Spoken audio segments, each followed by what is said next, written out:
Let me wash it.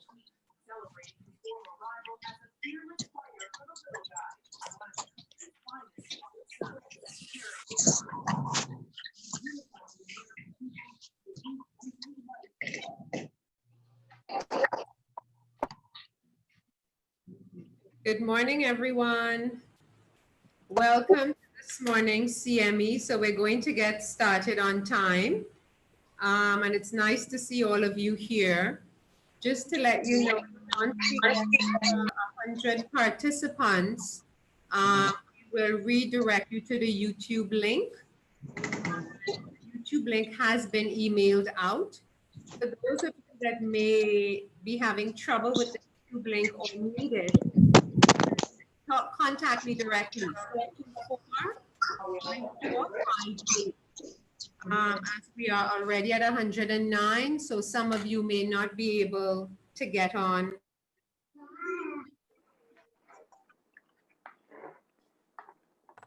So some of you may not be able to get on Zoom, but you can join on YouTube. And again, if you're having a problem, just send me a message, 424-5458. And so, will everyone mute their mics, please? Thank you. And so it's with great pleasure that I introduce our speaker this morning, who is Dr. David Barnett, and no stranger to most of you. Most of you will know Dr. Barnett in his first capacity as a consultant orthopedic surgeon at the Princess Margaret Hospital. He is also a fellow of the Royal College of Surgeons. He then went on in 2010 to get his LLB, and he specialized in, hold on 1 minute here. He completed his formal law studies with special interest in medical law and professional negligence in 2011. So that's a really important topic that a lot of us in the medical profession need to improve our knowledge on, which is our own professional negligence. He also lectures on subjects of medical terminology, anatomy and physiology, and teaches at tertiary colleges. He is presently a privately practicing consultant orthopedic surgeon, and he still continues to teach medical students at the University of the West Indies. He practices general orthopedics with a strong interest in the medico-legal aspects of all branches of medicine, including the preparation of medical reports and acting as a consultant and expert in orthopedic and trauma cases. So let's welcome Dr. Barnett, and we will have a session for questions after. If you are shy and don't want to ask your questions on the forum, you can also private message me and I will ask the question. Thank you and welcome, Dr. Barnett.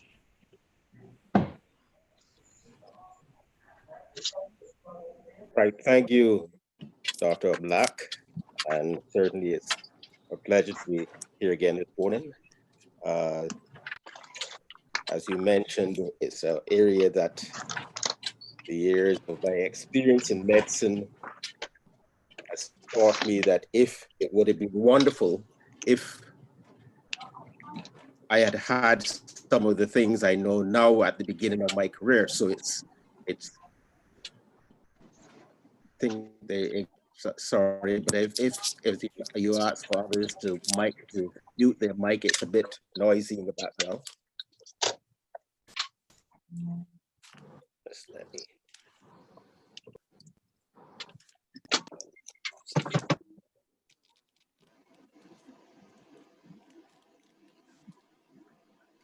Yes, as I was saying, it would have been good if I knew some of the things that I know now back 30, 40 years ago.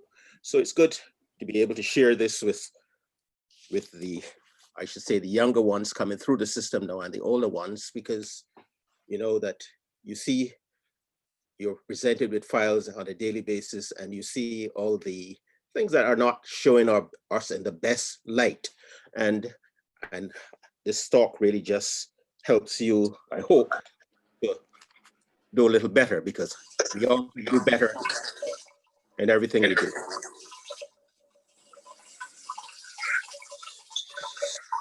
So in this presentation, I'm going to get just a few of the slides are going to look back at some of the things that we looked at in the previous updates, and just summarize these for you because they're so important.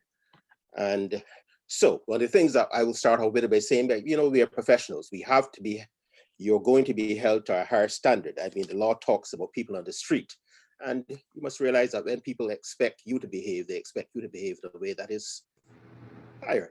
So if you go into a tribunal, people are going to expect more of you than the ordinary man in the street as a medical professional. And when when you were speaking to patients, I always remember from my days in medical school, the professors would say to you, you know, speak in the language of the patient, because you can't talk above them and then they would hear you, all right? So, but obviously when you're going to write English. And as I've put here, you don't medicalese, although sometimes it is important to explain something in a medical term so that a third party could understand it. The other thing to be realized is that you must realize you're writing your notes and summaries, reports for someone else to read. And the thing about it is that they might read it years later. So you see, when you're writing your notes, you have to be aware that you need to say what you want to say, because when it's read sometime down the line, it's going to be read against you. I think I mentioned this last time when I said that things are interpreted against you. They're not interpreted. When a patient comes and claims something against you, and it's not clear, you see where the interpretations are going to go. It's going to go against you, not with it. It's going to go with the patient and against you. So try always to be consistent. What you write, update it, and make your notes current. The other thing of contemporaneous documentation. I mean, when you look at a lot of the files that come before you, you see notes that are incomplete. There are no senior, the consultant, doctor's entries in a patient. And we're not talking about I'm sorry if I say run-of-the-mill patient, but you're talking about when you're dealing with complex patients who have significant injuries, and yet you don't see a consultant's note there. I mean, you know, that doesn't put us in a good light. So, you know, at least an admission and that discharge is somewhere along the line, but, you know, some at least do it at least once a week, so you can say that you're still monitoring what is happening to the patient. Because you just see the running note of the intern or the junior doctor, that doesn't show us in a good light when you have a complex patient with multiple injuries. Yeah. The other thing that you see in files as well, that they're missing operative notes. No, I mean that's a big boo-boo for us, right? As I said, these are just some things I'm running over from the past, but they're so important. The other thing is that we know technology helps us, but there are the good and the bad of electronic health records, because if you do not complete those records fully, remember again what I said earlier about interpretation. If you don't say something is there, it's going to be interpreted that it was there, you missed it. So you see, you can't just fill in the little bits that you want to fill in. You have to fill in the whole record. Yeah. Never criticize your colleagues to patients. Avoid non-standard terminology and abbreviations. And remember, if it wasn't written, it didn't occur. So remember again, and in fact, this day of telemedicine where we have to speak to patients over whatever media you're going to use, remember, you need to document every time you interact with that patient. As I've said before, when the patient is smiling in your face today, 5 years down the line, they're not going to be smiling when they bring that case against you. So always document, whatever format you want to use, do that, yeah? Because when you come to write that note 5 years down the line, it's not going to have any weight compared to what you would have written when the event occurred. Yeah?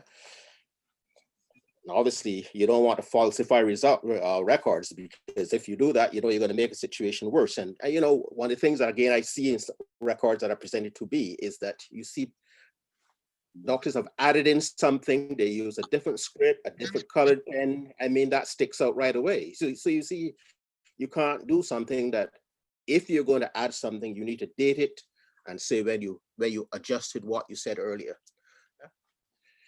The problems of signature, put in the date, and in fact, at the bottom, if you see this slide, you'll see how, remember, some of us are trained in the English system, some are trained in the British system, and we write dates, and it's always confusing. And what makes it even confusing, you will see a report where the doctor writes it in the month, day format in the first paragraph, and they come in the second paragraph and they write it in the day, month format. You see how it gets confusing. And that's why I always say, and particularly if the day is less than 12, you should write it out in the latter format you see here, whereby you know what the person is saying, the month.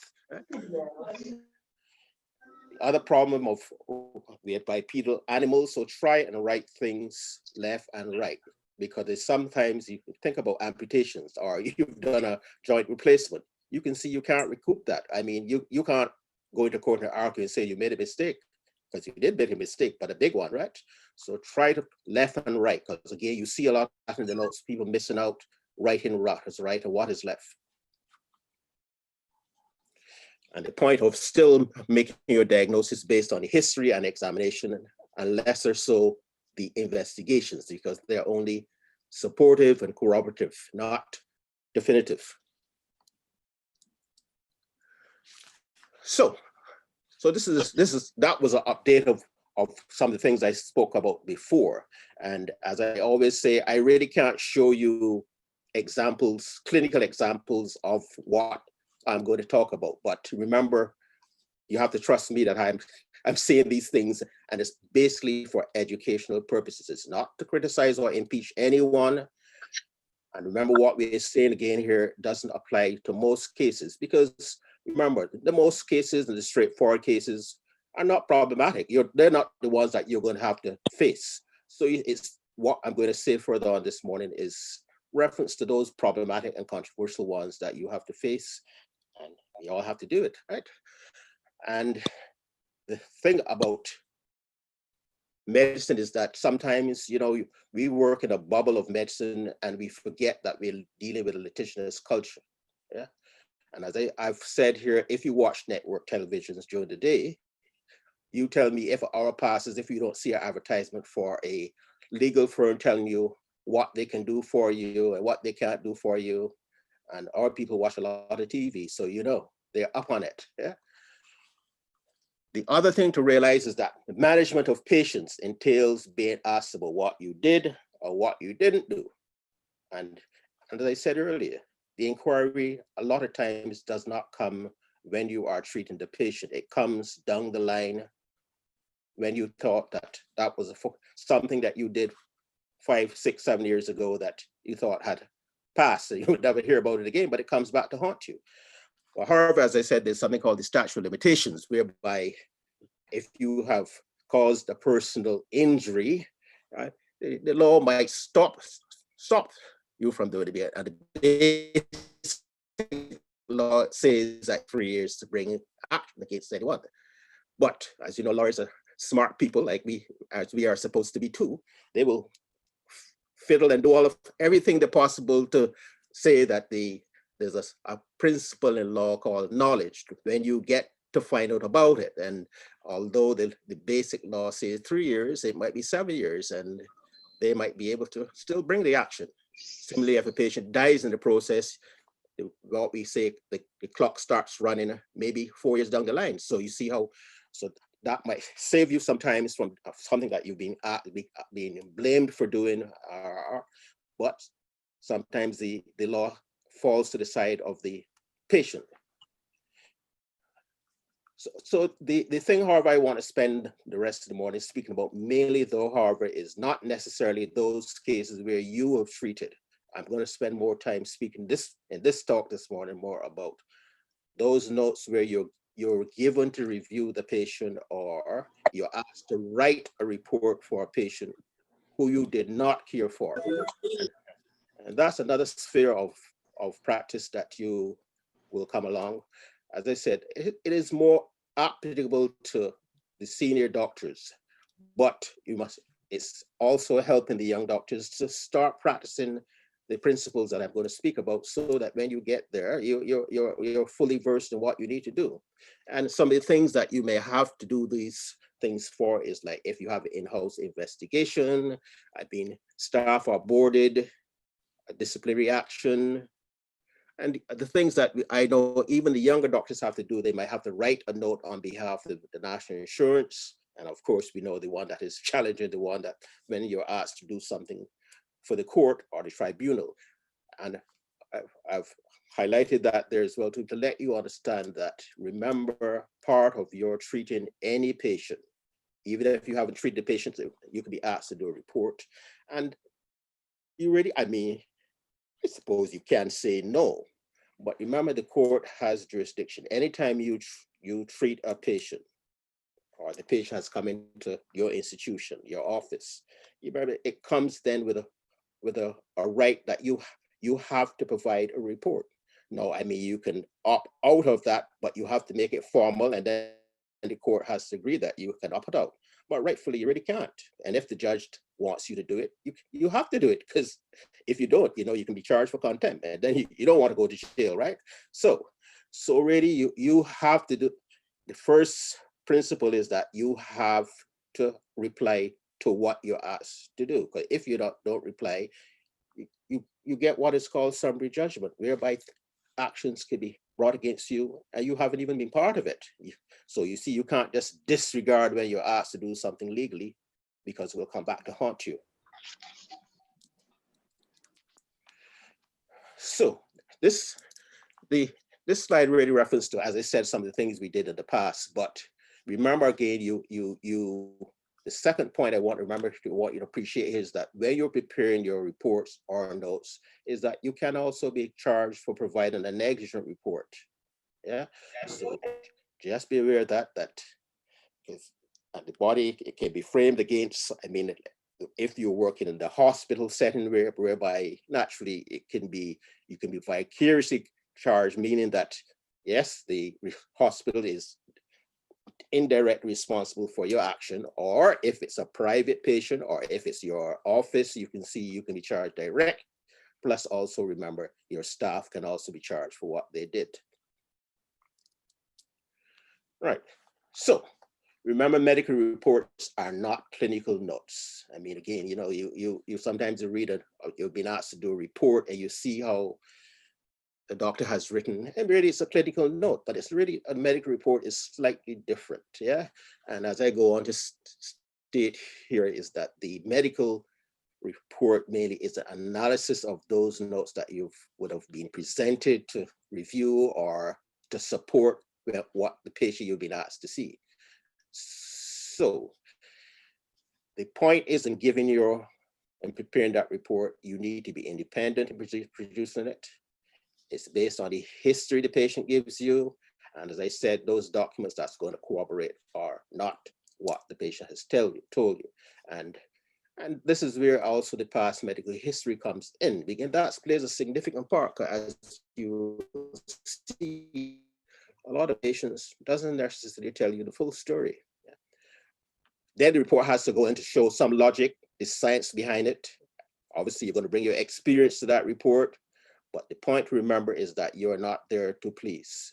A lot of doctors will get a brief from an attorney, and they think that they have to answer that to please that attorney. But as I said earlier, when you are preparing your report, you're not preparing your report for the person who asks you to do that.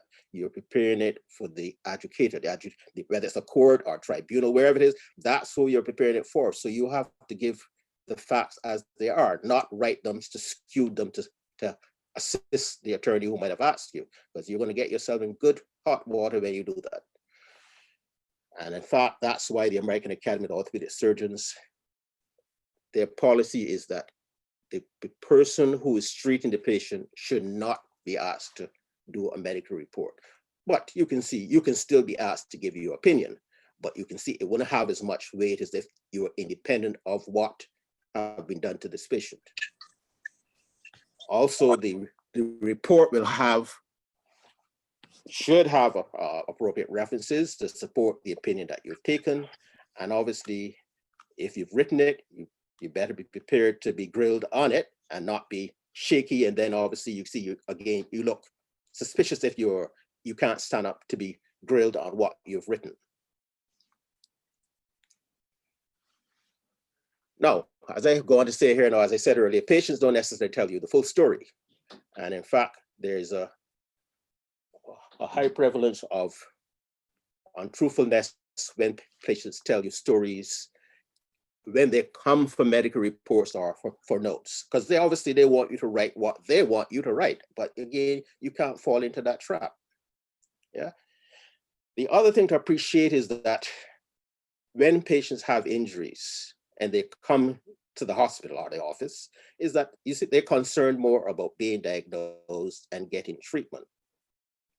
Sometime down the line, if something has gone wrong or whatever the situation may be, you can see how this story then is based more on the doctrine of litigation. So you can see how the story will change to suit that situation.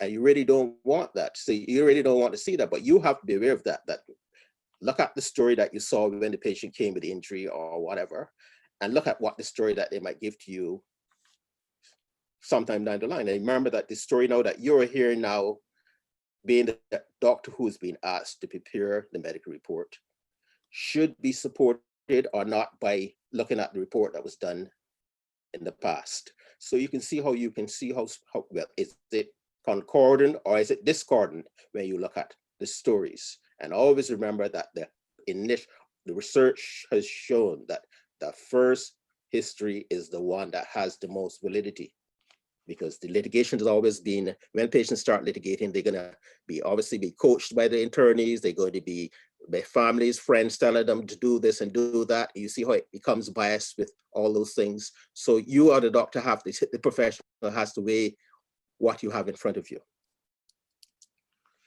And in fact, Carnegie, who's he's a professor of orthopedic surgery at Stanford,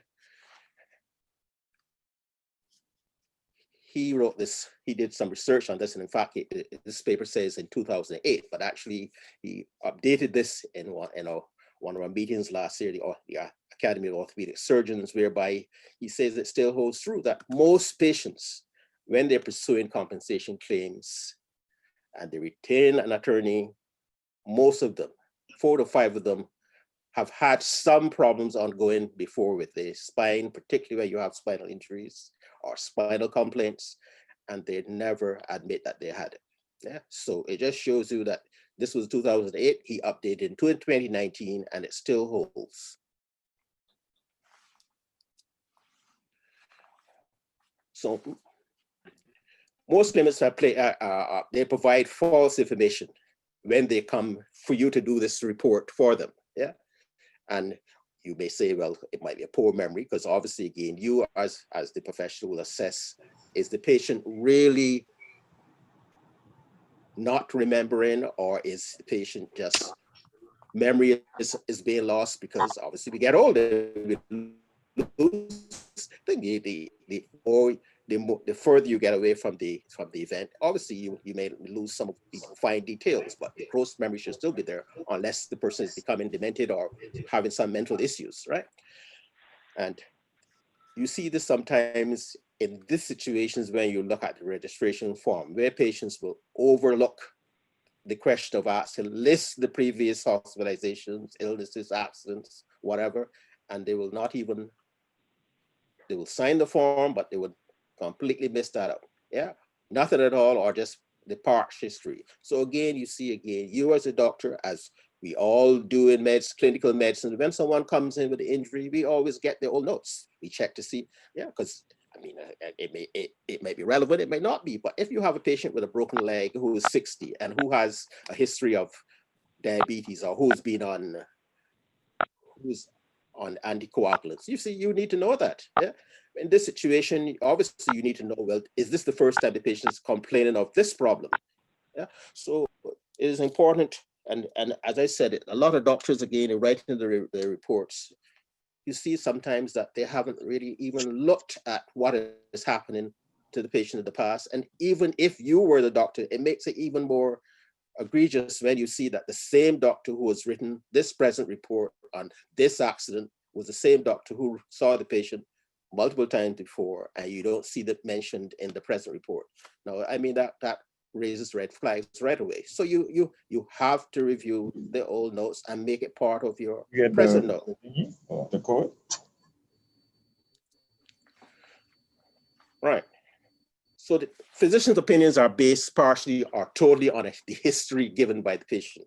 You see that so much. But again, as I said, that is not what your medical report should be. It should include all those things that has happened with the patient in the past. When you look at what in law school, when they teach you about looking at how do you prepare a report, you see, the law says that when you put a claim in to say, oh, I had an injury and on such and such a date, right away, you open up yourself that your whole history can be looked at. It cannot be that you just want to just look at what you're telling me here. I have to see your whole history to make full sense of what I have to put, because when you put that out, again, being professional, what you say has to have weight. It cannot be a biased weight for whatever feelings you may have. Yeah.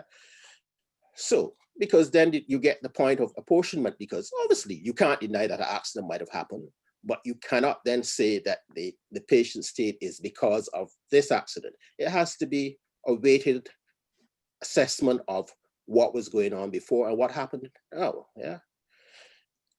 Likewise, you get terms such as disability and impairment, and I'm going to spend a few minutes now on those 2 points there, because the thing about, particularly when you're writing for national insurance, I mean for any report, but usually national insurance asks you to assess patients for what is called disability and invalidity. But actually the two terms are skewed, because when we speak about impairment, actually it's looking at what is the functional disability of this patient. If you see how I'm using the word disability there again, because that's how people say about it, because actually the word used by national insurance is, they say disablement, but it's actually impairment that what they're talking about. And you see really what it is, impairment really reflects like what I cannot do. Yeah, so sorry, what the impairment, sorry, I have it, because let me take that back. Disability is what is when if you have a broken leg. So let's give it an example to show you what I mean. Yeah, or if you had an amputated leg. Yeah, your leg is being amputated. That is what is called your impairment. Yeah, because you've lost some physical bit being, like, I mean, it obviously can extend into your mental aspects of things. If you've lost some mental functioning, you can see that still there's a structural bit from a mental point of view. So impairment references the loss you have, the physical structural loss you have, and that's what national insurance asks you to do when a patient has that sort of injury. Disability, on the other hand, references the functional limitations that come out of that structural loss. So you can see that in a good example would be like the person again who have a double amputee. Yeah, a double amputee is sitting around, moping around at home in a wheelchair. You'll see that person, they're impaired because they've lost the tool, and then they're disabled because they can't do anything. They're sitting around home moping, as opposed to Oscar Pistorius, the South African double amputee who competed in the Olympics. You see how, although he has the same impairment, he's not disabled because he's functioning normally. Obviously, he's functioning normally, but we know he still has an impaired impairment of he's lost 2 legs. So when you're writing your notes to national insurance requesting the person needs to have some assistance, the word you really should be using is the impairment of because that's what disablement is. Impairment equals disablement. But disability comes into the picture when you talk about invalidity, inability to do certain things. So, yeah, what I mean, you see doctors write, oh, I've sent this patient here for disability, but I suppose that there's nothing wrong, because that's what you're sick calling it, but you correct terminology really should be impairment. Right. Now, obviously, when patients again come to you and we're talking about writing again, the patient who's come to you, if they asked to do a report or a note on the patient, again, what they say to you, and again, remember, I'm not saying about all patients. Remember, we say we're talking about the difficult patient because that's the one who's going to be, we're going to be asked to do things on. Yeah, and it showed that if we look at analysis of when studies are put together, actually, even trained people like judges or police officers, even FBI agents, they really, when you look at the stories, they really can't tell what is true from what is lies. Yeah, so you see, it's so difficult when patients say something to you that, is it the truth or is it not true? You see how you have then to weigh that and balance that with what happened before, what is documented, because the story should add up. There should not be discordance. Yeah, so you can see how even officers who you think would be have difficulty in just plainly looking at facts in front of them and saying if they're true or lie, because that's what the person has said. And they have difficulty doing that. Again, you see the importance of having the history before. I mean, in law school, they teach us how to improve our accuracy, and obviously it's the techniques that are used by the FBI in the United States. I was trained in Britain, so obviously it's the techniques used by the MI6, which is, and I mean, Bletchley Park is a area where they literally, I say it openly now, that where they spy on us every day. And if you think that they don't spy on you, as my professor used to say to me, if you don't want something to be said in WhatsApp and Facebook and so forth, you better don't put it there because somebody's looking at it. So, and that's so true. So they teach you how to look at people and how to assess situations, how to look at verbal and nonverbal cues, as I'll go on to speak about. Yeah. So they said, well, who's good at doing these things? Few of us are emotionally intelligent. And as I go on to say here, how many orthopedic surgeons are emotionally intelligent? Well, obviously I'm in that group as well too. So I admit fault as well too. and even if you're emotionally intelligent, it's like an Olympic athlete. You can be trained and practiced and shown how to do things, but you're probably never going to be the best. Yeah, because you just not, none of us are of that caliber. Most people are not of that caliber. Yeah, but we know with training and practice, you can become better than just a chance happening. Also remember that most of us tell lies on a daily basis, and what we call white lies and soft lies, etc.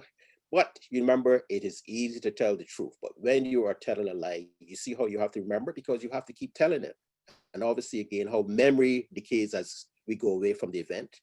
And you see, so it is always best to tell the truth, because again, when you lie, it's going to be punked out sometime down the line, yeah? Unless you're very good and practice at it. Yeah. So again, so why again, if you're asked to do that report, it might be good to have more than one consultation. Like you may hear the patient's story down, you review files, and you bring the patient back again, because you want to corroborate what was said initially with what you found or disclosed. And so you can get a full picture. So the picture you then present in that report is a fair exposition of what you really want to say, and it's not just what the patient tells you in that first or initial interview. Right? Now, obviously, patients will, or I'm saying patients, but they will put off what is happening with them on somebody else. It's the doctor who did it, or it's the employer who did it, yeah, or they might even rationalize what happened to them, or they might externalize what happened to them. I've put here, I'm certain you've heard patients in the clinic saying, I don't own sugar, I don't have that, I don't even, that's not for me. That's, it's, although they have it, but you see how they claim they don't have it, yeah, and yet their sugar is in the 500s. And then obviously self-deception is something that I suppose we all practice. So what are the two types of communications that we have to deal with when we're seeing patients with it in this sort of sphere? And I suppose the one that we deal with mostly as doctors are the verbal, but the non-verbal ones actually are, I will tell you, when they train you in these techniques in law school, is that the non-verbal cues are so much more important than actually the physical, what you're writing. Yeah. So body language, speech, and writing are all important when you're doing your report. Although we know remember, again, as I said, most of us can detect when people are telling the truth and when they're not telling the truth. But there are things you can check on, yeah? Eye contact, yeah? Remember, although we remember these variations of culture, I mean, we are a multicultural society, and again, you have to understand the difference in the culture when you're dealing with patients. And as I said, their anxiety sometimes can make an honest person appear deceptive. Yeah? Because I suppose when we're coming into a situation where it's foreign to you, you may get anxious when you're actually telling the truth. However, but you can start your interview or your consultation with non-threatening things. Yeah, just talking about their job and where they worked before, yeah, or their family, blah, blah, blah, before you go into the details of that. And again, you're taught in law school how to ask questions, what we call closed questions and open questions. Tell me what happened. Obviously, you can see how the person will give their story as opposed to the car ran over your leg.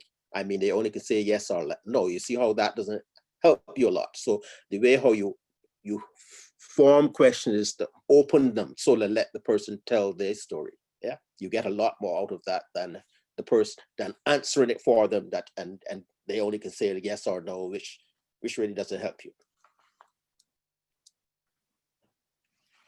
So again, I identify deviations from the norm by asking questions designed to elicit a psychological or mental response. Did you ever have any problems with your ex before? And you see, like that's again how you back up what the patient says to you by what you've documented in the past. Actually, obviously, if the patient has not had any past history, you can see. I mean, although you may think it might not be the full truth, that's all you have to do with go with. You have to write what the patient says, because then you don't have any things to debunk it, right? However, you should make sure your patients answer the questions that you're asking, because I mean, again, as you get more experience, you will see the type of questions that you need to ask in particular situations, because it helps you then to formulate what you want to say about this particular situation. Yeah. The other thing to be cognizant of is the timing of verbal and nonverbal responses. And you will see again, your daily clinical work, you will see that patients reply to you in 3 to 5 seconds after hearing a question. Yeah, because you look for clusters and patients' answers as well. Look for 2 or more behavioral clues. You see, you see patients will say to you, I mean, I have to give you examples.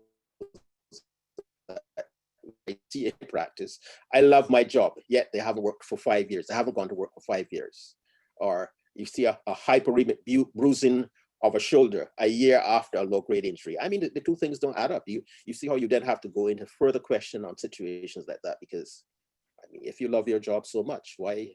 I mean, you're not talking about someone who's disabled now. You're talking about someone who's walking around and basically functioning. Now, obviously, they may have some impairment, but you see, why? If you love your job, why aren't you at work? Yeah. And I mean, the analogy of the orthopedic surgeons among us, if there are any on, we even know Gordon Waddell. Well, he's late Gordon Waddell now. He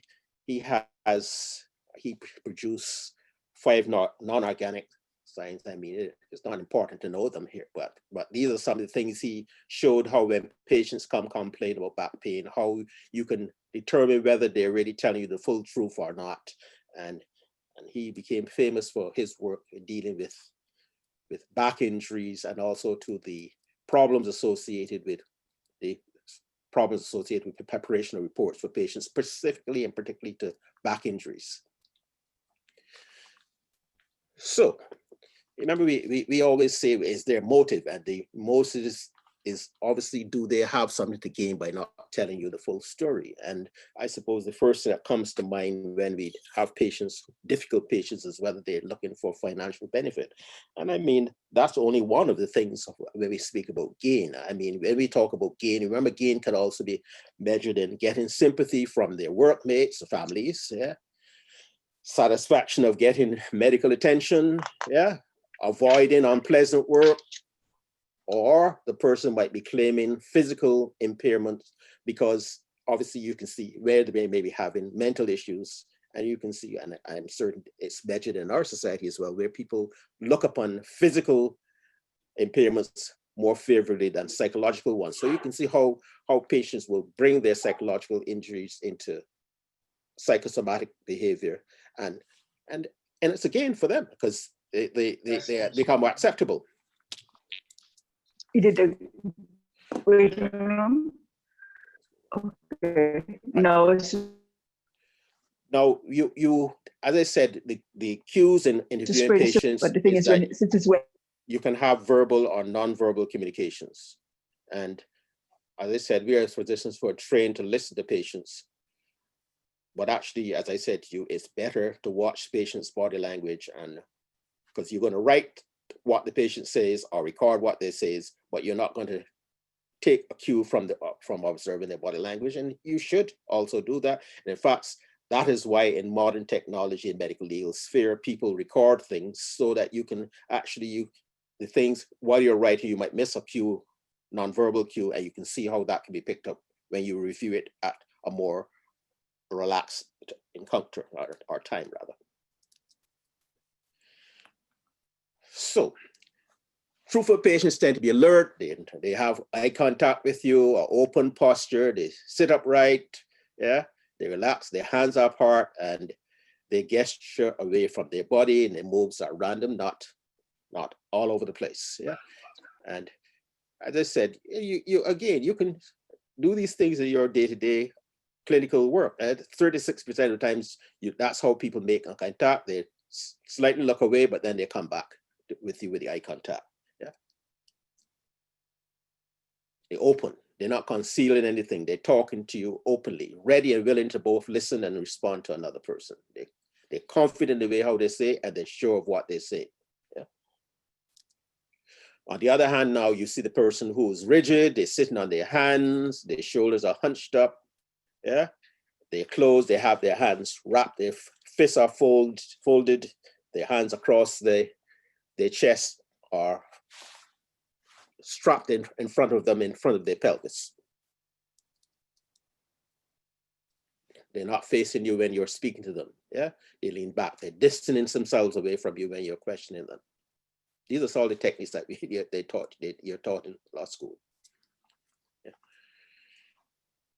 I mean, this is basically saying the same thing here. Basically, I mean, not so much in a warm climate, but you see in the colder climates where people will, and they will put their hands, they will not take off their coats, or they might have their handbag and briefcase where again in front of them to almost increase the distance by they're from them when you question it. Yeah, their hands over their mouth or their throat. Yeah, it's almost, they don't want you to hear what they say. And here's the closed posture of the person who doesn't want to give you this story, or are they giving you it with not the full truth? And that's the picture of the truthful patient on the left, the not so truthful one on the right. Yeah, and I mean, this just says some of the things we just mentioned. Is, yeah, eye contact is good, and forward leaning as opposed to backward. Yeah, they see the lower limbs are open, whereas are closed meaning that they don't want to tell you the story.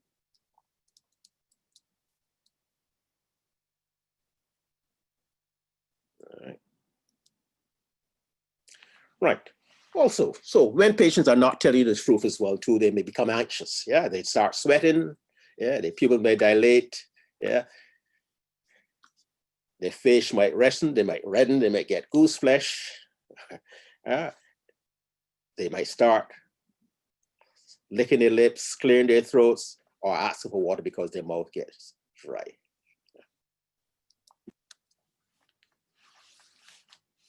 Then look at some of the other things of the not so fully truthful patient. Smile, they're smirking. Hands go to the face, as I said. Other gestures decrease. They're belching, or their stomach begins to growl. They're rocking back and forth in their chair. They're toe tapping. Those are some of the signs that patients are very uncomfortable with being asked about. To tell me what has happened, and they're not really telling you the full story. Yeah, and obviously when questions become stressful, you see people then revert back to the true who they are. When they start slouching, they might start swearing. They want to know why you're asking me this, etc., etc., etc. But naturally, obviously, the accuracy of non-verbal communication is going to, as I said, most of the times it's really the difficult injuries or difficult patients that you have to deal with these issues. Yeah, and naturally, if the patient, some of the factors that might come into play, well, how intelligent the patient is, or is the patient abusing drugs, and again, don't forget the cultural aspect of things, how people behave in different cultures, and also to how you approach the patient. And one of the things I always say is that you should never get confrontational with a patient, even, and certainly you have to deal with difficult patients every day, but remember again, as I said earlier, you're the professional, maintain your composure, and sometimes you have to bite your lips, deal with some patients, but that's because remember again, the patient goes out and says, oh, this doctor was, even when you were the kindest person to the person, they're gonna still say you were so confrontational with them. So always try to maintain your composure.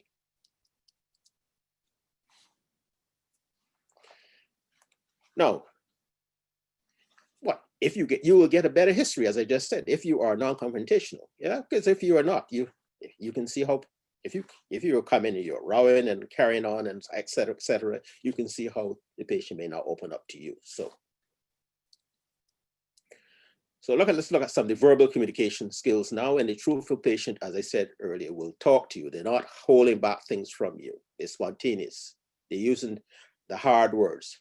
They will lie as opposed to fib. Yeah, the history doesn't change. It matches up with what you may see now or before or later in the past history. Yeah, and they may be emphatic in what they say to you. Yeah.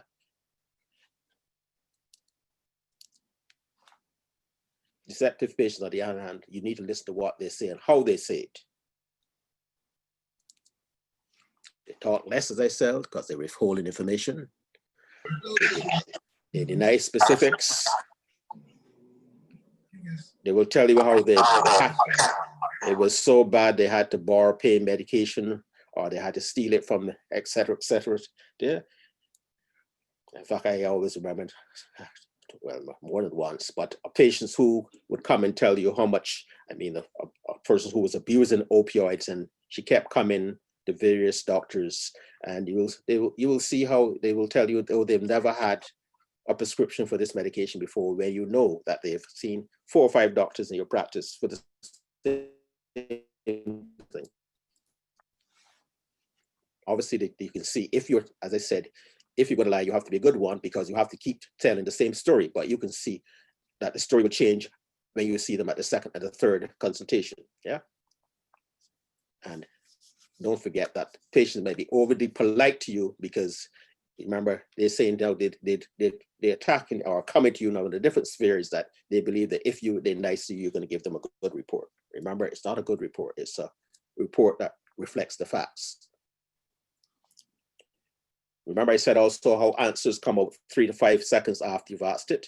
And you can see the answers may be so quickly that because they've been rehearsed, or they might actually be screwed up from what they've been coached on. And I think I've put a good one that I've heard before, whereby the patient will come and tell you, I have a radiator in my leg.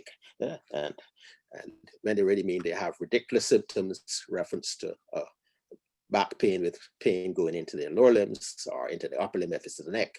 But they say, I have a radiator in my leg. But obviously you can see that they've been taught to say something of that thought, and they missed what was being said.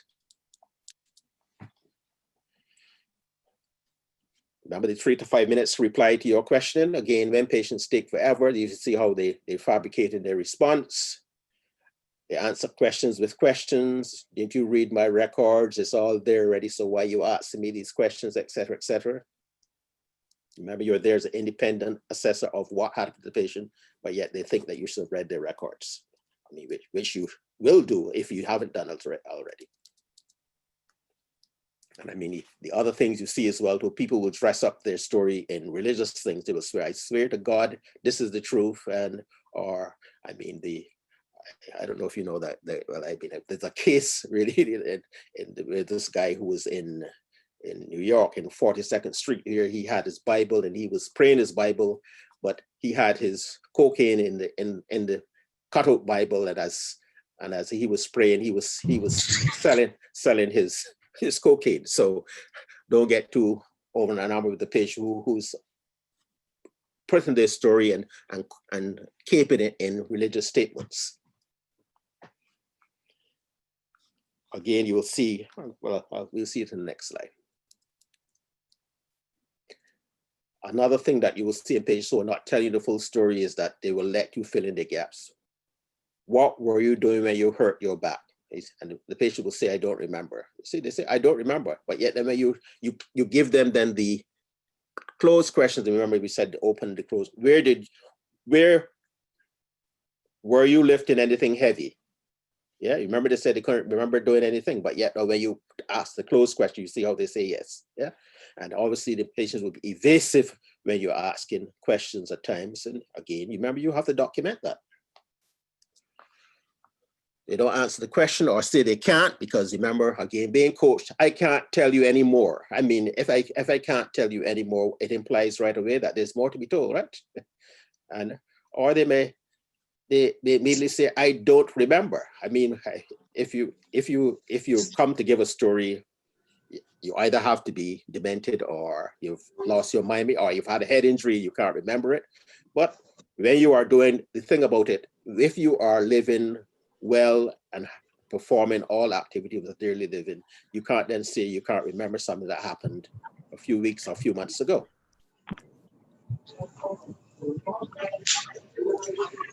The other thing to realize is that you may get answers replies that are prefaced by my answer is that, my story is. You see how patients, they're telling you what they want you to hear. And when you see these type of answers, instead of answering the question as you would answer a question, it's prefaced with these, my answer is, et cetera, et cetera. And you then get the hypothetical answers from patients as well. I've been a good employee for 20 years and they've done nothing for me. I'm not that type of guy. I would never do something like this. It's against my religion. There's a religion coming in again. Those are some of the things that you always have to be cognizant of when patients tell you. And again, as I said, you may not pick up those cues when you're dealing with the patient. And as I said, and in this day and age where we have the technology, we can record patients visually and also we record them whereby you have script, where you have voice to script right away. You see the cues that you may miss, you pick up where you can review the case where you have more structured time. Patients also, deceptive patients tend to use the wrong tense. Something that happened years ago, now they're still talking about it as this is in the present. Yeah, that's another cue. And the sudden increases in the number of ums and ahs, or you, in fact, one of the Dr. Waddell's non-anatomical physiological signs as well is that the patient may be oohing and ahhing, and as I mean, I hear one of my staff in the office always talk about frying fish. The patient will be, when really they're just walking, they're saying that. All right. I'm going to skip over these. So again, truthful patients tend to be very composed and concerned and unyielding about when they give you the history, as opposed to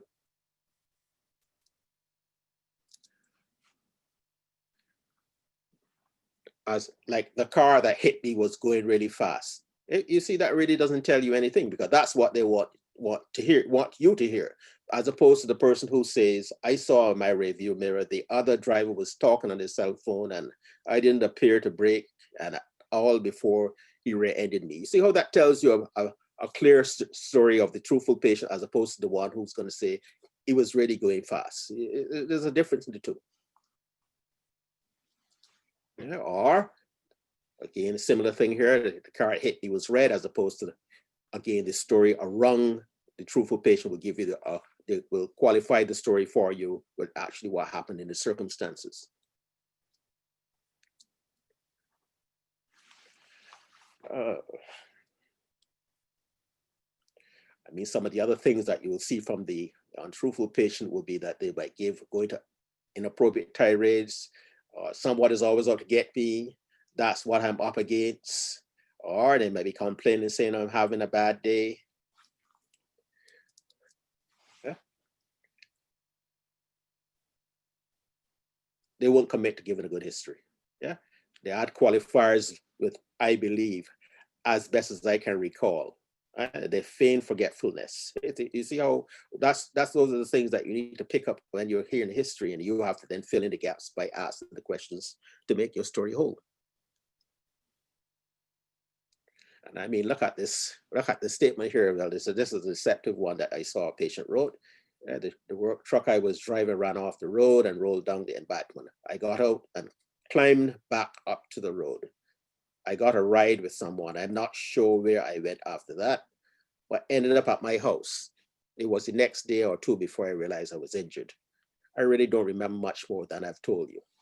You see how a person will give a story, and it has so many holes in it that you need to pick up and see that really is just saying to you what they want you to hear, and not realizing that they're saying that they're actually missing. How did they get home? How do you be able to know those things if you can't remember anything more? Mixed messages, body language, the nonverbal one versus the verbal ones. Yeah, obviously if they're incongruent, again, you suspect that the full truth is not being told. The other thing that you get is when patients say you're the best doctor in the world, and because they want you to write that prescription for the opioids, or they want you to give them that favor report. Again, I keep harping, remember, the report is not for favoring anyone. It's to write the facts as they are.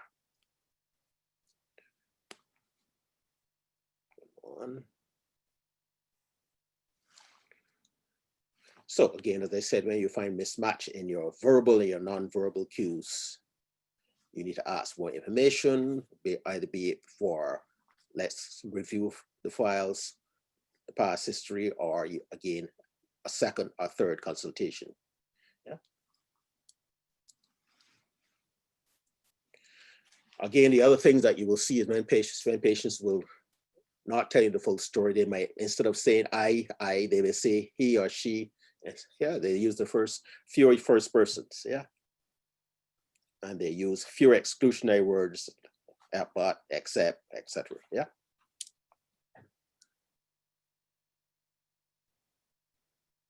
Over that. And I mean, the famous story of Bill Clinton saying, have you ever used drugs?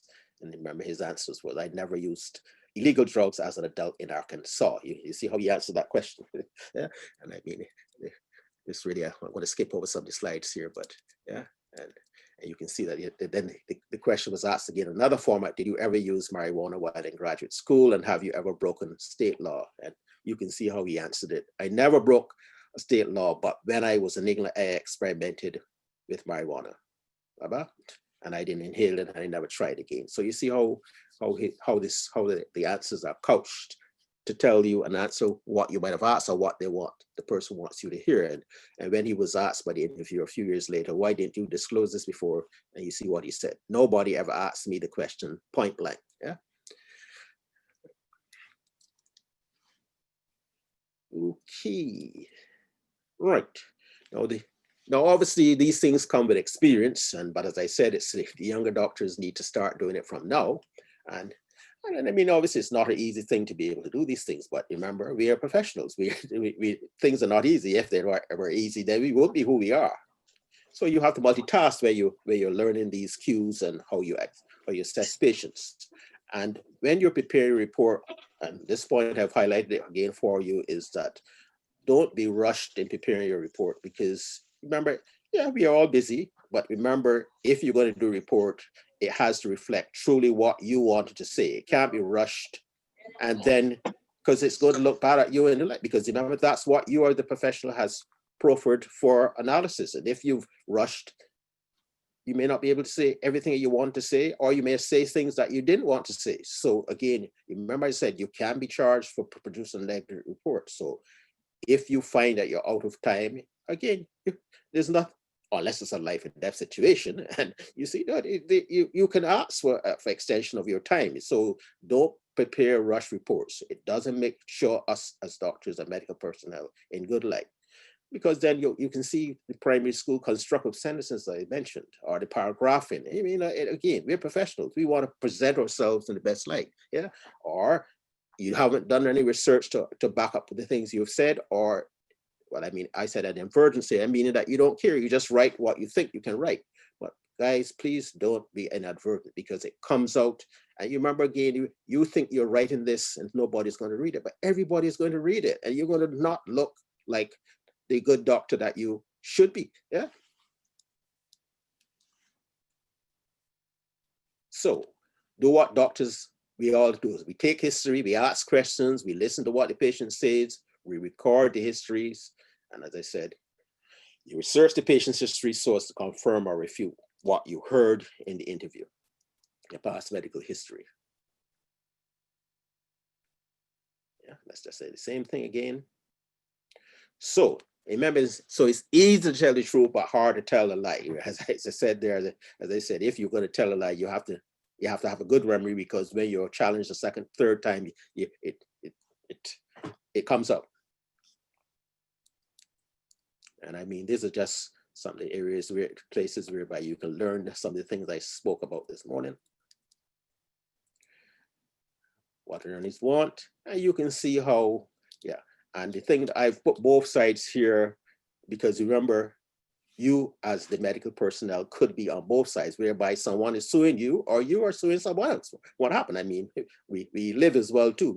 We fall down in places. We get into accidents as well too. So you may be on the other side, and you can see how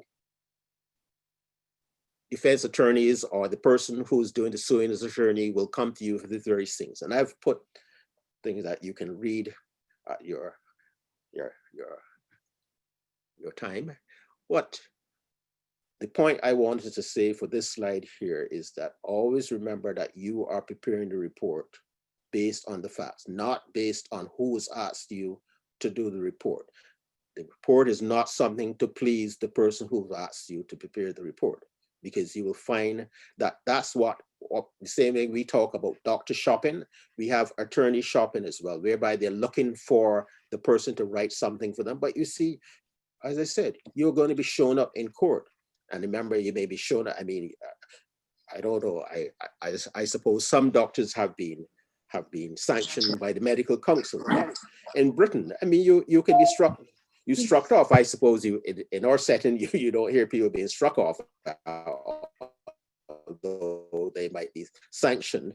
But you see, you can be struck off if you go writing things that we know are untrue. And what makes it so egregious is that if you write something that you're just writing to please who've asked you to do it, and then you have this documented file behind that story that is obviously untrue. You see how you make yourself look very questionable. So don't fall into the trap of trying to please the person who've asked you to write the report. You're writing it for the person who is going to adjudicate that case, whether it's the court or tribunal or disciplinary hearing, whatever. Try to realize you have to be a neutral body. You cannot go writing to please the person who asked you to do it. Yeah. So always remember that. This is all that slide. This slide is saying basically how to do that, get around that one, because these are what the attorneys on the other side will want you to do, but you're not in it for that. Yeah. So I mean, this slide is basically saying exactly what that slide said already, because the plaintiff attorney wants you to say for what he wants you to say. The defendant wants you to say what to say. But as I said, yeah, You don't want to get into those things because you want to be able to say what the slide is saying here. Yeah. Remember, this is a point that I when I first started law, I said, what is it saying? How doesn't the law not want to hear the truth? But remember, as I said earlier, is if the patient is telling you a story that is not fully true, there is no documentation of anything else beyond whereby you can refute that. You see how that's the story that you've been told. That's all you can say. So you can see the law really is not necessarily about the truth. It is about the proof. And that's the point to always remember, that the importance again of looking at the past medical history. If you have proof, yeah, there is proof that what the patient is saying is true or not true, that is more important for the law. And as I said there, if the two collide and you have the proof meeting up the truth, you can see you get a, but the law actually doesn't look to the truth, they look to proof. So once you can prove the opinion that you have concluded, that's what the law is interested in. And you can see how sometimes it goes in favor of or against the patient, because if the patient is telling you half truths and you don't have anything to disprove it, that's the story that goes, right? Obviously, you can see as a professional and with the experience that you have, you then can say, well, this could not be logic. You can't say, you had a broken leg last year and deny that you didn't have a broken leg last year. You see how that the two would add up. You may not have the documents to prove that, but you can see now, as you said, well, if you had a broken leg last year, you can't say that you didn't have a broken leg last year, you see, but you may not have any documents to prove it, but you can see how you can still say there was an injury before. Yeah? So always remember that point. The law is interested in proof, not necessarily the truth. Yeah. The other things that you will see as well, as I said, I think I mentioned it earlier about workers' compensation. You know, that's the NI, National Insurance Board reports and documents that you will have to answer to. Yeah. And these are really just points to really telling you where that slide where I said the lawyers for either side would want you write things to please them. But always remember, that's the point to remember. Write your story, your history, your report based on the facts, not on what someone wants you to write. Tell the truth. Yeah, I mean, I just said it, law is not interested in the truth, but remember again, the truth here means you're basing your story on the facts, because then you can maintain your integrity, you preserve your reputation. Yeah, assuming this information is everybody has written or read, because that's the other thing you have to realize, that you remember that whatever you've written, somebody is going to read it if they haven't read it before, if what you've written before. And also, as I said earlier, remember again, it's not necessarily being read now. It's going to be read sometime down the line when the patient is not the smiling patient in front of you that you had when you were treating them. Yeah. And obviously, the other point, as I said, to remember is that inconsistent, implausible opinions will come back to haunt you. And the point I've put here is something that, again, that as I said, I mean, obviously, when people are bringing files to me, people think you're not trying to protect the doctors, but somehow you're trying to fashion your stories to say, well, you know, the doctor experience ever. But remember, you can't change that if the person was the same doctor who treated the patient many years ago, but now is claiming that. So, you know, it's difficult in those situations. So try always to be consistent and don't be implausible by saying something that you know when you were the doctor who treated the patient with a problem in the past.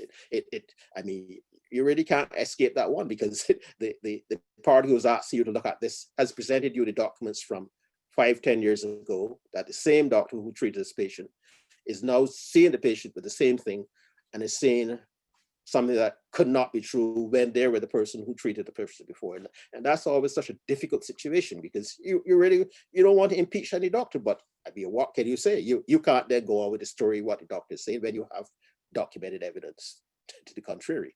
So please don't try to be a bit more circumspect, particularly when you're seeing patients and you've seen the patient before, to write the facts as they are and not just to please who've asked you.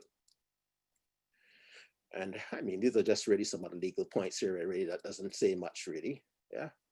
And again, you remember that doctors, we come in all labels, where some are still in clinical practice, some are still in, like pathologists and radiologists. They're also asked to do reports. And remember, they're not seeing patients per se, but they still will be asked to do reports based on their specialty. So again, don't think that because you're not in clinical medicine that you are not being asked to do medical reports.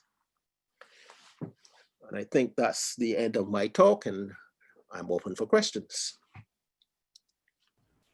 Thank you very much, Dr. Barnett. Yes. And if anyone has any questions, they can go ahead and ask. But I will just read a comment from Dr. Dion Dames that she put in the chat. A double amputee may be considered to have an impairment, but this patient may not be considered an invalid. If this patient has skill sets that allow them to have gainful employment, then he or she is not an invalid. People don't understand the distinction. Any comments, Dr. Barnett? Yeah, that's exactly. In fact, as I said, I wanted to finish the talk, but that's exactly the example I gave, because, and she's very correct, because as I said, you're impaired because you don't have two lower limbs. Yeah, both, you're looking at two parties. They both are impaired because the impairment tells you what you have lost. Yeah, so, but it doesn't measure if you're invalid that you cannot work, because what happens is that and I give the example of Oscar Pistorius. I don't know, I mean, most of us, I suppose, if you're sports inclined, you would know who Oscar Pistorius is. He is the South African runner who competed in the Olympics. And with blade running, you can see and I'm not talking about the Paralympics, he was completed in the full Olympics. Yeah, he running against two-legged and competing at that high level. So you can see he will not become considered an invalid. Whereas the person who is at home with the sitting up the wheelchair, having to have everything done for them when we speak about the activities of daily living, that person will then be considered an invalid. Or let's give another example, as Dr. Dame said. If the person is an IT technician, they can work fully. They're not really considered an invalid. They don't fit the bill of invalidity, because you see, invalidity takes into consideration parameters such as, the main thing is you have to be assisted with most of your activities of daily living. Yeah, it doesn't mean because I've lost, I'm impaired, I cannot work. And I mean, as I always say, if the person who works most with me in my office is also an amputee, and I'm certain anyone who knows him will know that he's an efficient worker. So losing your limbs doesn't make you an invalid. And that's another point. I'm glad for Dr. Dames to bring up that, because you see doctors writing again letters to National Insurance saying, oh, this person has lost a leg, so they can't work anymore. And that doesn't count. Or the other thing you see is that because they've lost a job, they can't work. Again, that doesn't count for invalidity. Invalidity, what it means, the majority of your activities of daily living, your personal, your domestic, and your professional, like, or work, if you're not a professional in your work, most of those parameters you have to have assistance with them. It has nothing to do with impairment. Obviously, you can see how impairment will come into the picture, but impairment doesn't tell you a person is an invalid. And that's something I think doctors need to understand, because patients come into the clinic, oh, I can't work, or I get fired from my job, or I get sent home, and they think that that's the avenue for invalidity, but it doesn't work. That doesn't, because, and I'm certain most of us who are the doctors in this forum this morning will realize that, yes, you write that to National Insurance, but if I write that for a patient, they're going to send you to someone else or two other people to confirm that you can work.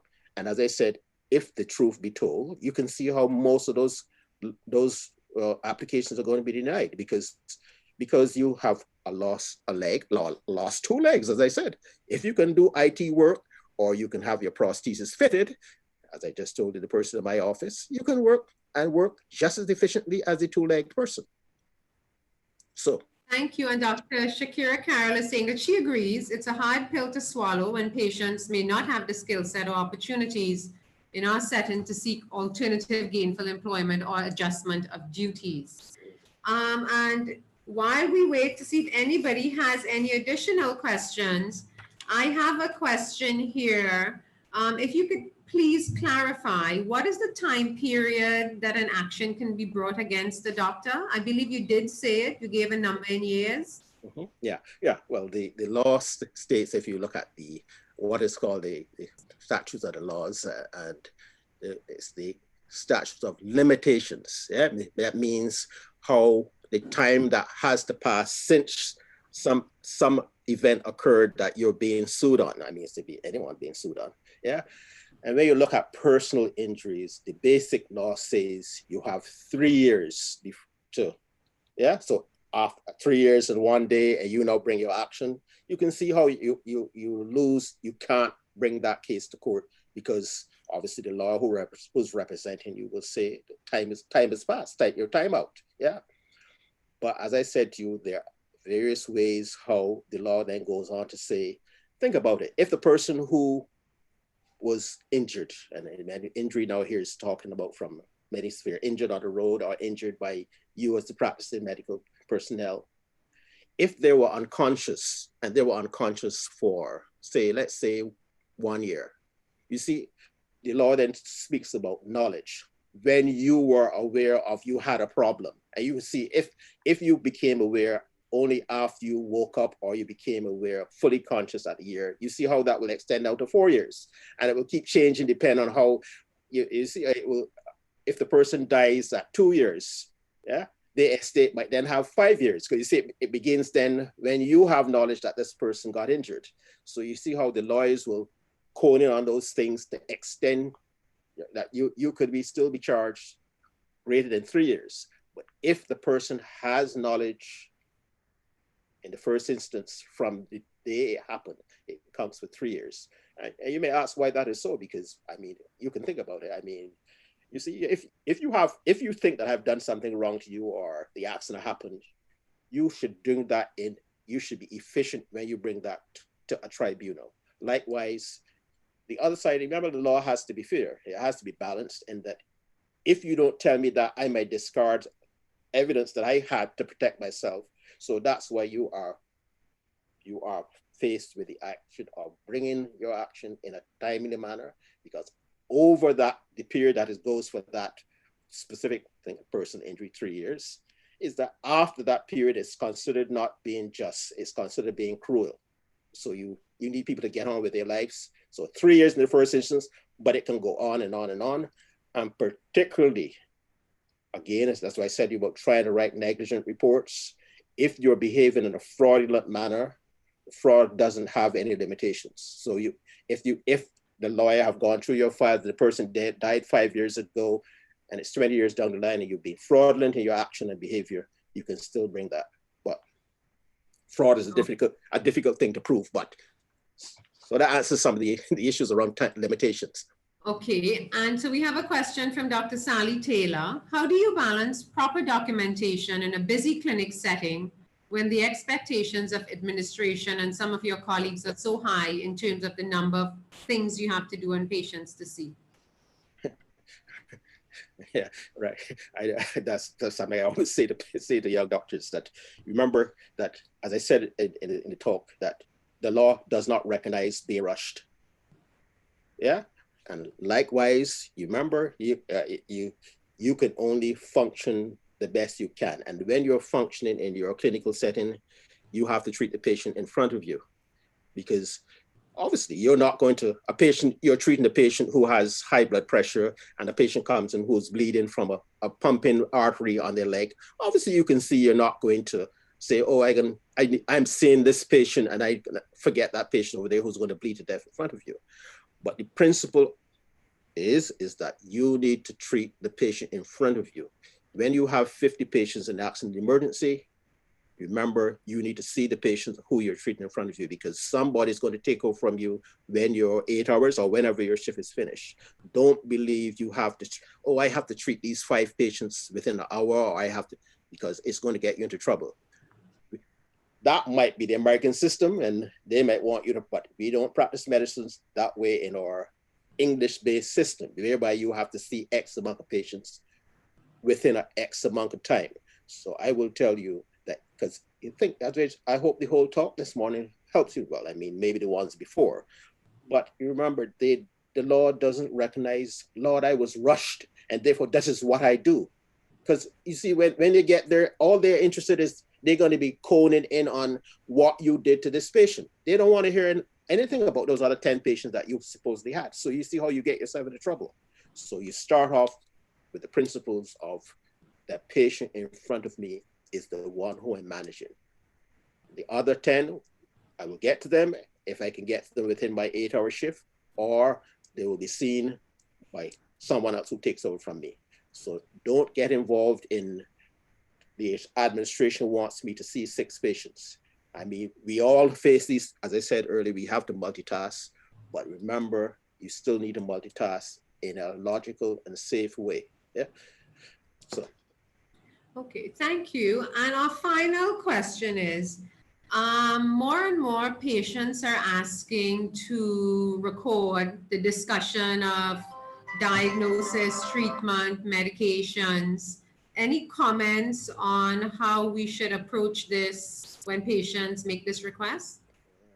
Oh, again, as I said, the patient, in fact, it might be good for you from that point of view, because remember, once the two parties to any situation agree on something, it can be done. Yeah. So remember again, if it's so once the two parties, and look at the difference, however, though, when you are practicing in a hospital-based setting as opposed to an office setting, because remember, I said earlier how you can be charged or a claim can be brought against you in a direct manner or a vicarious manner, meaning that like the hospital can be sued for the actions when you're seeing a public patient in the Princess Margaret Hospital. So the patient cannot record that unless the hospital has given permission.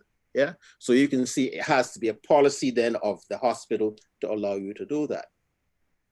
However, in the office setting, then you can make that decision. So if the patient wants to record and you agree to it, both of you have agreed. There's nothing against that. Yeah. But what you cannot allow is for one party to agree and one party to disagree. Then it can't happen. Both parties have to agree. Okay, so the doctor does have the right to decline. Yes, he has a right to decline. In fact, that's what you see sometimes. Patients, like an attorney wants to come along with the patient and he wants to bring along his assistant and he wants to bring along his partner or wife, whoever the situation may be. And you can determine, you can determine that no, the only person who needs to be in this office is the patient. Now, if you want to say the patient can come along with the attorney, but remember, you have to the attorney has to stay in the corner there and he cannot coach or prime the patient. Because if he wants to start priming and coaching the patient, then he needs to leave the room or you need to discontinue the discussion. So. Okay. And final question from Dr. Gabrielle Hunt Burrows is, can you further discuss the matter of returning to the notes later to add in notes? Yes, yeah. You can do that, but always try to remember to date it and time it when you're done. And also what you should do, you should also put it in a separate entry. You shouldn't. I mean, like when you're writing a note and you miss a word, you put the sign to say you've missed a word. That is okay. I mean, because you're doing it at that time. But if you have to go back subsequently to change, adjust what you say, it should be a new entry. And as I said, what makes it stick out is also if you put it in, you're adjusting what you've written before, and you're using a different ink, a different type of script. Because when you're in the clinic, remember you're scribbling, writing, and writing quickly, whereas opposed when you're sitting down now to add in something, you might add it in with a more formal script. So it's always best if you have to go back subsequent to a contemporaneous note is to write it as a separate entry. And so you can say that. You can say, oh, I conclude. In fact, that's what we do all the time. The patient might come in with a diagnosis, and it's what you say there may not be the final diagnosis, as we know when we look at the front sheet when we sign out patients. The change in diagnosis or the change in state of the patient, that's what we do in our clinical notes. So there's nothing wrong in changing what you would have written before. Or you would have said, well, I've done these further investigations, and this is what it is. But do not go back and erase or cross out the information to look as though this is what you said a week ago, or such like. And particularly, as I said, you remember again, as I said earlier, when cases sometimes don't come up until 4, 5, 6 years down the line, as I just said to you about time limitations. And you see, think about going back then to change that note then. You see how you will get yourself in trouble? A different script, different colored ink, also as well too, you can see right away, you're going to lose your case without even any argument, because some good lawyer is going to say, well, look, this doctor adding this thing, I don't know when, but it obviously was not at the same time. So you see, it is always best to put it as a new entry, not as a changed entry on what you wrote before.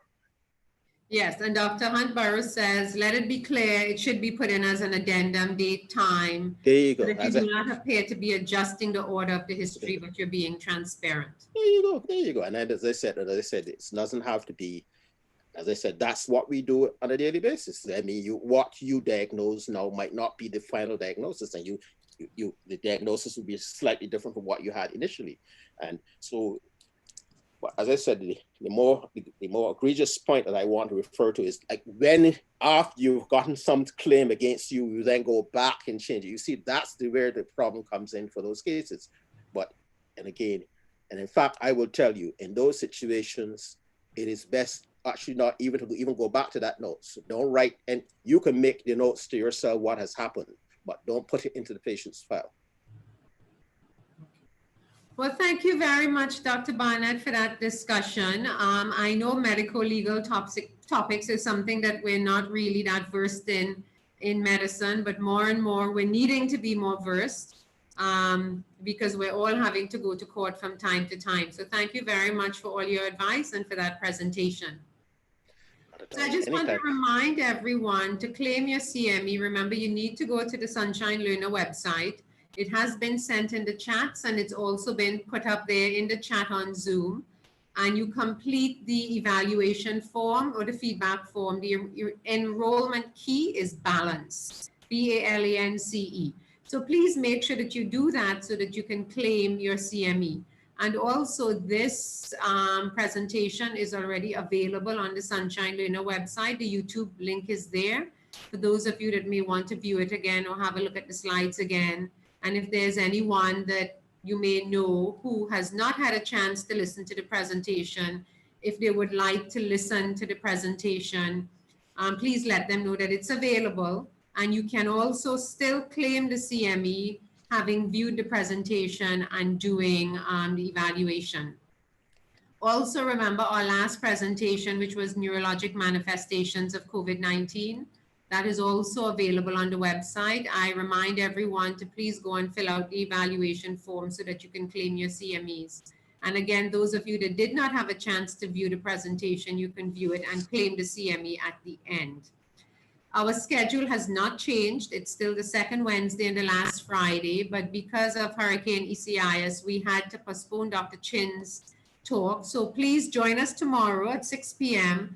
for Managing Obesity to discuss the current prevalence of overweight and obesity, and also to hear about current evidence-based recommendations in the treatment of weight loss in the Bahamas. So Dr. Chin will be presenting that for us tomorrow at 6 p.m. Everyone be safe. Remember to wear your mask, wash your hands, and social distance. Take care, and we will see you tomorrow. Thank you.